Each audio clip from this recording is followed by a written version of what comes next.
정부의 총부채 원리금 상환 비율 DSR 규제 강화에도 가계대출 증가세가 오히려 더 심해지고 있습니다. 전문가들은 DSR 자체가 허점이 많은 규제라고 지적하고 있습니다. 강미선 기자입니다. 경쟁률이 182대 1에 달했던 지난달 카카오뱅크 공모주 청약. 너도 나도 마이너스 통장 대출을 받아 청약에 뛰어들어 약 60조 원의 자금이 몰렸습니다. 7월부터 금융당국의 개인별 총부채 원리금 상환 비율 DSR 규제가 시작됐지만 비토와 영끌 투자로 가계대출 증가세는 꺾이지 않고 있습니다. 특히 신용대출을 포함하는 기타 대출은 6월에 비해 증가 규모가 3배 가까이 커졌습니다. 부동산 규제도 이런 가계대출 증가세에 영향을 줬습니다. 지난달 정부가 재건축 2년 실거주 요건을 폐지하자 매물이 풀리면서 주택담보대출도 꾸준한 오름세를 보였습니다. 한국은행은 남은 하반기에도 가계대출 증가세가 이어질 것으로 전망했습니다. 금융당국의 대출 규제 강화에도 주택시장 상황과 대출금리 추이 등이 복잡하게 작용하고 있고 현재로서는 부동산과 주식시장에 대한 투자 열기가 쉽사리 가라앉지 않을 것으로 예상되기 때문입니다. 전문가들은 정부의 대출 규제는 불어나는 가계대출을 잡는 데 한계가 있을 것이라며 실효성을 지적합니다.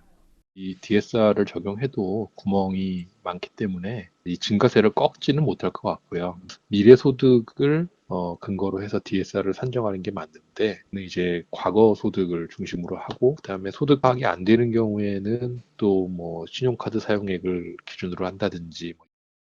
올해 가계대출 증가율을 연 5에서 6% 이내로 관리하겠다고 한 정부. 이달 한국은행의 기준금리 인상 가능성까지 커지고 있는 가운데 정부가 가계대출 제어를 위해 내놓을 추가 카드는 무엇일지 주목됩니다. 한국경제TV 강미선입니다. 정부 대출 규제는 뜻밖에도 서민 취약계층의 부담만 더 가중시키고 있습니다. 은행 대출 받기가 어려워지면서 금리가 비싼 저축은행 대출이나 카드론이 폭발적으로 늘고 있는데 심지어 최후의 생계자금이라고 할 수 있는 보험까지 해지하는 사람들이 속출하고 있습니다. 이어서 장슬기 기자입니다. 은행 대출이 깐깐해지자 서민들이 급전 마련을 위해 눈을 돌린 곳, 바로 이금융권입니다. 올해 7월까지 금융권의 가계대출 증가폭은 78조 원. 그중 저축은행과 상호금융, 보험 등 이금융권의 가계대출은 27조 4천억 원으로 비중이 전년보다 5배나 늘었습니다. 은행보다 대출 금리가 높지만 코로나19 장기화로 악화된 경제 상황 속에서 고금리에 손을 뻗는 사람들이 늘고 있는 겁니다. 최대 연 20%에 달하는 카드론도 상황은 마찬가지입니다. 올 상반기 신한과 삼성, KB 등 5대 카드사의 카드론 잔액은 27조 9천억 원으로 지난해 같은 기간보다 15% 증가했습니다. 카드론 평균 금리는 연 13% 수준으로 은행 평균 금리의 3배에 달합니다. 경기의 바로미터로 불리는 보험 중도 해지 역시 증가세를 나타내고 있는 상황. 올 1분기 생명보험사의 해지 환급 건수는 약 154만 건으로 전년 동기보다 3.6% 증가했습니다. 코로나19 장기화 영향으로 보험료를 내지 못해 자동 해지되거나 카드빚 상환 등으로 계약을 스스로 해지하는 생계형 해지가 늘었다는 게 업계의 분석입니다.